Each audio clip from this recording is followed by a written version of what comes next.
Hi up guys, in this video I will show you how to enable fingerprint lock on WhatsApp. Firstly, launch the application and then click on the three dots on your right upper side. Then just go for settings and select account section. Now you need to go again on the first selection by privacy and you need to scroll down, and as you can see there it is, fingerprint lock.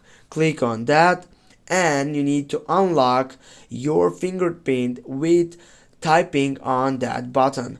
Now click on that button. Here you need to touch the fingerprint sensor to make sure that is possible and that is confirmed by your side. And now guys, as you can see, you can go for automatically look with immediately with after 1 minute, and also have the option for show content in notifications.